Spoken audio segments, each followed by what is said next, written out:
QR दो, मैं आपको ऑनलाइन पेमेंट कर देता हूँ। सॉरी सर, हम कैश लेते हैं बस। पर मैं तो कैश लेकर नहीं आया। वैसे भी आजकल ऑनलाइन ट्रांजैक्शन ही होते हैं। ये छोटे छोटे चाय की टपरी वाले, रिक्शे वाले सभी ऑनलाइन पैसे लेते हैं। कोई बात नहीं, आप बाद में दे जाइएगा। अगर मैं वापस लौट के नहीं आया तो? और वैसे भी तुम तो मुझे जानते नहीं। सर मैं आपको जानता हूँ, आप विद्यानंद सर है ना, विजय पार्क वाले गवर्नमेंट स्कूल में साइंस पढ़ाते हैं। पढ़ाता हूँ नहीं, पढ़ाता था। मैं 4 साल पहले रिटायर हो चुका हूँ। सर आप मुझे पहचान नहीं रहे। सर 2003 में मैं आपकी क्लास में था, Gaurav Kumar, class 9 section B.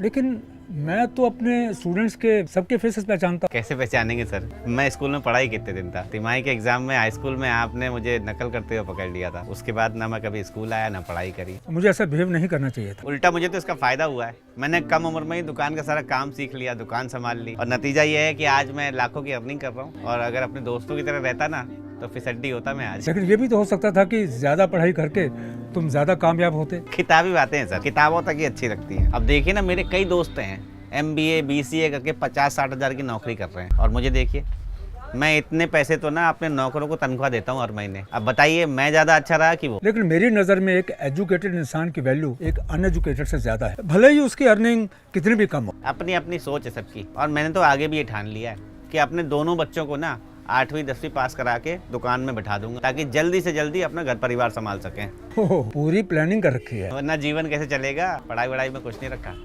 कमाई होनी चाहिए, कमाई। कमाई करना अच्छी बात है मिस्टर गौरव, लेकिन बिना टैक्स के वो इलीगल है। इनकम टैक्स डिपार्टमेंट, तुम्हारी टैक्स चोरी की शिकायत हमें बहुत दिनों से मिल रही थी। सर क्या बात कर रहे हैं सर, मैं अपना टैक्स रेगुलर भरता हूँ। कितना टैक्स भरते हो और कितनी कमाई करते हो ये हम अच्छे से सुन चुके हैं। और इस फोन में सब रिकॉर्ड हो चुका है। आप रुकिए सर, सर ये रख लीजिए सर, बाकी रफा दफा कर लीजिए मामले को सर। तुमने हमें रिश्वतखोर समझ रखा है? बेटा तू जेल जाके ही मानेगा। रुक अभी। सर फोन मत कीजिएगा सर प्लीज, कम पढ़ा लिखा हूँ सर, तो इसलिए आपसे कैसे बात करनी है वो समझ नहीं पाया सर। चल कम से कम तूने ये तो माना कि तू कम पढ़ा लिखा है, इसलिए बात करने की तमीज नहीं है, वरना तू विधानंद सर से ऐसा बर्ताव नहीं करता। तू जानता है मैं भी सर का स्टूडेंट रहा हूँ। बेटा मैंने तो तुम्हें देखते ही पहचान लिया था, लेकिन मैं तुम्हारे काम में इंटरफेयर नहीं करना चाहता था। प्लीज कुछ करिए सर, आप प्लीज बोलिए ना इनको। लगता है रमेश इससे अपने किए पर पछतावा है, और ज्यादातर गलतियां इससे अनजाने में हुई। देखो बेटा, अगर कुछ माफी की गुंजाइश हो सकती है तो कर दो। हम इस पर ब्राइब का चार्ज नहीं लगाएंगे, लेकिन इसने जो टैक्स चोरी की है ना, इसको जल्द से जल्द भरनी पड़ेगी विद फाइन। आप जैसा बोलेंगे वैसे ही होगा सर, मैं वही करूंगा सर। तुमने मेरी बात का मान रखा। सर आप मेरे गुरु हैं, आज मैं जो भी हूँ आपकी वजह से हूँ।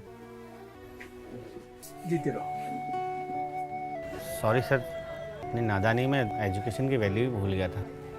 सर मुझे अब समझ में आ गया सर, पढ़ाई की क्या अहमियत होती है। बेटा गौरव, तुम्हारे साथ जो कुछ भी हुआ सो हुआ, लेकिन तुम अपने बच्चों को अच्छी एजुकेशन देना, ताकि वो तुम्हारा काम संभालें या किसी और ट्रेड में जाए। ये चॉइस उनकी अपनी हो।